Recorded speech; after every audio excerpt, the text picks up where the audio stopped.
नमस्कार दोस्तों, स्वागत है आप सभी का एक बार फिर से हमारे चैनल आध्यात्मिक ज्ञान पर। दोस्तों, यदि आपने छठ पूजा में यह कार्य कर लिया, यह उपाय कर लिया, तो आपको दुनिया की कोई भी ताकत करोड़पति होने से रोक नहीं पाएगी। और छठ पूजा में, छठ व्रत में गलती कभी मत करना। दोस्तों, छठ पूजा में छठी मैया को ये 3 चीजें कभी मत चढ़ाना। भूल कर भी ऐसी छठ पूजा कभी मत करना। घोर पाप लगता है और व्रत टूट जाता है। छठी मैया क्रोधित हो जाती है। दोस्तों, आगे बढ़ने से पहले हमारे चैनल गरुड़ धर्मार्थ को जरूर सब्सक्राइब करें और इस बेल आइकॉन को दबाना ना भूलें। दोस्तों, हिंदी पंचांग के अनुसार छठ हर वर्ष कार्तिक मास के शुक्ल पक्ष की षष्ठी यानी छठी तिथि पर मनाया जाता है। ये दीपावली के 6 दिन बाद पड़ता है, जो नहाए खाए की परंपरा से प्रारंभ होता है। ये व्रत करने वाले व्रतधारी 36 घंटे तक निर्जला व्रत रखते हैं, जिसके बाद छठी मैया की आराधना और सूर्यदेव को अर्घ्य देने के बाद इस व्रत का समापन किया जाता है। दोस्तों, सबसे पहले हम ये जानते हैं कि ऐसी कौन सी महिलाएं हैं जिन्हें छठ पूजा नहीं करनी चाहिए। लगता है घोर पाप और व्रत टूट जाता है, छठ मैया क्रोधित हो जाती है। दोस्तों, छठ व्रत ऐसी महिलाएं गलती से भी ना रखें, अन्यथा आपकी संतान की मृत्यु हो सकती है, पति पर भारी संकट आ सकते हैं, उल्टा आप पाप के भागीदार बन सकते हैं। ऐसी महिलाएं छठ पूजा से रहे दूर। दोस्तों, कार्तिक मास की सृष्टि को छठ मनाई जाती है, छठे दिन पूजी जाने वाली सृष्टि को बिहार में आसान भाषा में छठी मैया कहकर पुकारते हैं। ये त्योहार अपितु महाराष्ट्र, झारखंड, उत्तर प्रदेश तथा पश्चिम बंगाल में भी मनाया जाता है। मान्यता है कि छठ पूजी जाने वाली ये माता सूर्य भगवान की बहन है, इसीलिए लोग सूर्य को अर्घ्य देकर छठ मैया को प्रसन्न करते हैं। वहीं पुराणों में मां दुर्गा के छठे रूप कात्यायनी देवी को भी छठ माता का ही रूप माना जाता है। छठ मैया को संतान देने वाली माता के नाम से भी जाना जाता है। मान्यता है कि ये पर्व संतान के लिए मनाया जाता है। खासकर वो जोड़े जिन्हें संतान की प्राप्ति नहीं हुई है तो वो छठ का व्रत रखते हैं। वही सभी अपने बच्चों की सुख शांति के लिए मनाते हैं। किंतु क्या आप जानते हैं, कुछ ऐसी महिलाएं भी हैं जिन्हें छठ पूजा का व्रत गलती से भी नहीं रखना चाहिए। ये सबसे बड़ा घोर पाप माना जाता है। महिलाएं ऐसी गलती कभी ना करें, तो चलिए जानते हैं। देखिए, सबसे पहले अपनी राशि कमेंट बॉक्स में जरूर डाल दीजिएगा। यदि आपकी राशि के अनुसार हमारे पास कोई उपाय होगा तो वह आकर हम आपके कमेंट के रिप्लाई में बता देंगे। और हाँ, एक लाइक जरूर करें। दोस्तों, शास्त्रों के अनुसार जो लोग अधूरी शादी करते हैं वो शास्त्र का अपमान करते हैं।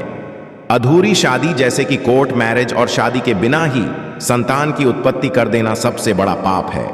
ऐसे में छठ पूजा का व्रत ऐसे लोगों को अपनी संतान के लिए कभी नहीं रखना चाहिए, क्योंकि आपने हिंदू रीति रिवाजों के अनुसार 7 फेरे नहीं लिए हैं। और वहीं बिन शादी के जब ऐसे लोग साथ में रहते हैं तो समाज में ऐसा रिश्ता कलंकित होता है। दोस्तों, बहुत से लोग ऐसे हैं जो भागकर शादी करते और परिवार को दुखी कर देते हैं, माता पिता को समाज में कलंकित कर देते हैं, माता पिता को रुलाते हैं, परिवार को रुलाते हैं, समाज को बदनाम करते हैं। ऐसे लोग पूरे जन जीवन समस्त संसार के लिए श्रापित हैं।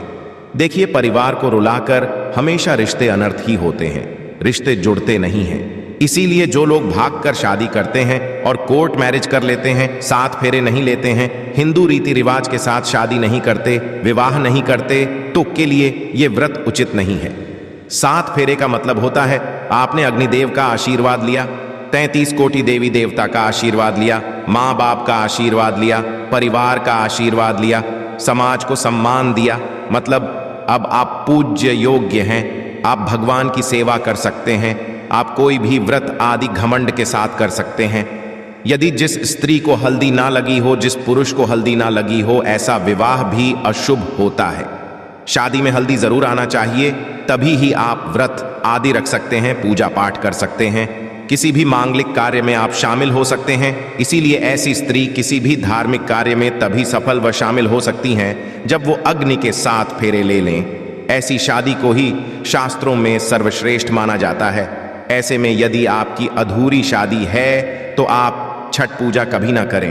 आपके ऐसा करने से छठी मैया का अपमान माना जाएगा और आपको पाप लग सकता है। दोस्तों, शास्त्रों के अनुसार इस व्रत को सच्चे मन से रखना चाहिए। यदि कोई महिला शौक में यानी बेमन से इस व्रत को रखती है तो उसके पति या संत मृत्यु या उन पर कष्ट आ सकते हैं। सच्ची श्रद्धा के साथ छठ पूजा का व्रत रखना चाहिए। इस व्रत के सफल होने से संतान सुख की प्राप्ति होती है। संतान को कष्ट कभी नहीं आते।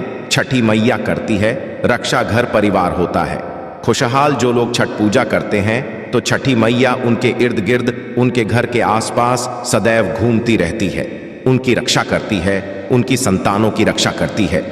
जो बांझ महिलाएं हैं उन्हें संतान सुख की प्राप्ति देती है, किंतु सच्चे हृदय ही माता को पुकारा। दोस्तों, छठ पूजा करने से सैकड़ों युगों के फल की प्राप्ति होती है। परिवार में सुख समृद्धि धन की प्राप्ति होती है। छठी मैया की पूजा से सभी मनोकामनाएं होती हैं पूरी। वहीं कुम्हारी कन्याएं और पुरुष भी छठ पूजा कर सकते हैं। छठ पूजा का फल कई लाख गुना प्राप्त होता है। इससे व्यक्ति के सभी पाप खत्म हो जाते हैं और सुख समृद्धि की प्राप्ति होती है। छठ पूजा का व्रत पूरा करने से स्वयं छठी मैया आपके पूरे घर की करती है।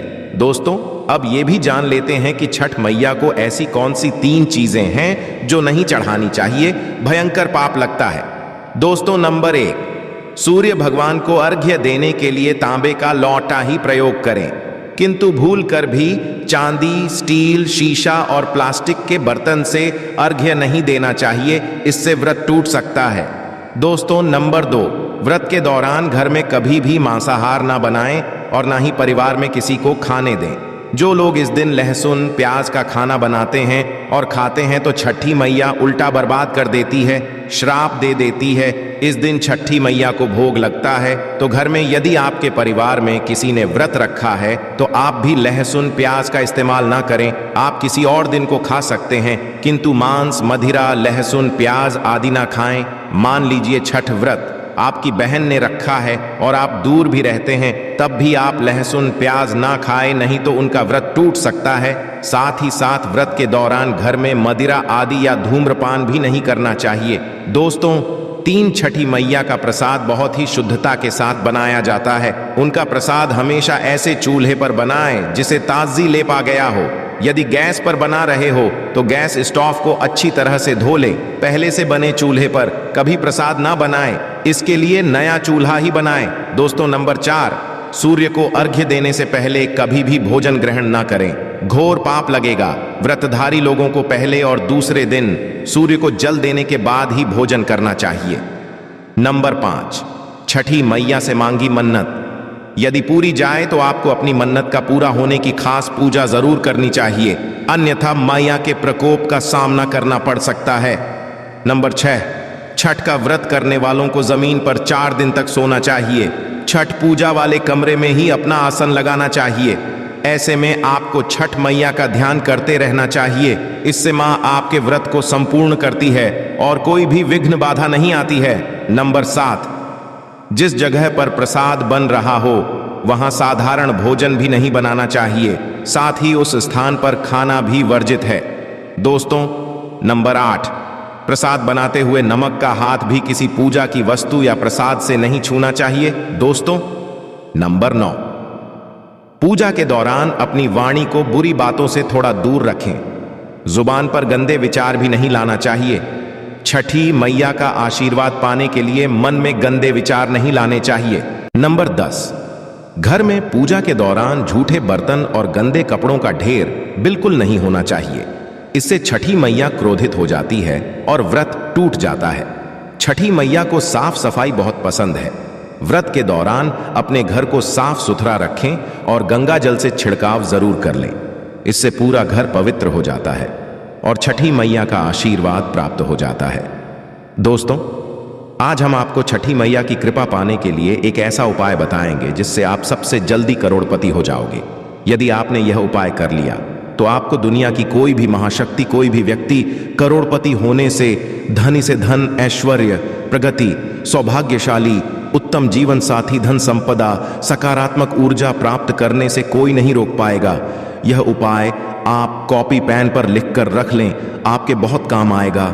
हम उपाय बताने वाले हैं उपाय को ध्यान से सुना, आपकी कायाकल्प हो जाएगी। यह उपाय छठ पूजा वाले दिन ही करना है। आइए जानते हैं उपाय। यह उपाय आपको गरुड़ धर्मार्थ चैनल पर ही मिलेगा। यदि कोई और यह उपाय बताए तो समझो वो फ्रॉड है। देखिए, एक नमक का पैकेट ले लें, पिसा हुआ या ढेली वाला ले सकते हैं, और एक पानी की बोतल और 51 रुपए की दक्षिणा तथा 100 ग्राम की सरसों के तेल की बोतल और 50 ग्राम सूखी लाल मिर्चें, 500 ग्राम चावल और 500 ग्राम उड़द की काली दाल और 5 रुपए के बताशे। ये सभी 8 सामग्री एकत्रित कर लें, किसी कपड़े में बांध लें या थैली में ले लें। सभी सामग्री को मिक्स मत करना, अलग अलग पैकेट में एक ही थैली में डाल लें। अब ये सामग्री किसी गरीब व्यक्ति को दान में दे देना, आपका भाग्य बदल जाएगा। यदि आप व्यापारी हैं तो आपका व्यापार 100 गुना बढ़कर चलेगा। यदि आप स्टूडेंट हैं तो आपका मन पढ़ाई में खूब लगेगा, सरकारी जॉब लगेगी, संतान की प्राप्ति होगी, विवाह में हो रही देरी तो वह भी पूरी हो जाती है। यदि बीमार व्यक्ति आपके घर में कोई हो और खाट पर पड़ा है तो ये दान करें, वह तुरंत ठीक हो जाएगा। बहुत फर्क पड़ेगा दोस्तों। ये उपाय हम भी जरूर करते हैं और हम जरूर करेंगे। हमें छठी मैया की कृपा साक्षात प्राप्त हुई है। ये उपाय सैकड़ों साल से हमारे बुजुर्ग करते चले आ रहे हैं। आप यह कार्य पूर्णिमा अमावस्या पर भी कर सकते हैं। आशा है कि आज की इस प्रस्तुति में बताई गई जानकारी आपको अच्छे से समझ आ गई होगी। वीडियो अच्छा लगा हो तो एक लाइक जरूर कर दें। धन्यवाद वीडियो के अंत तक बने रहने के लिए।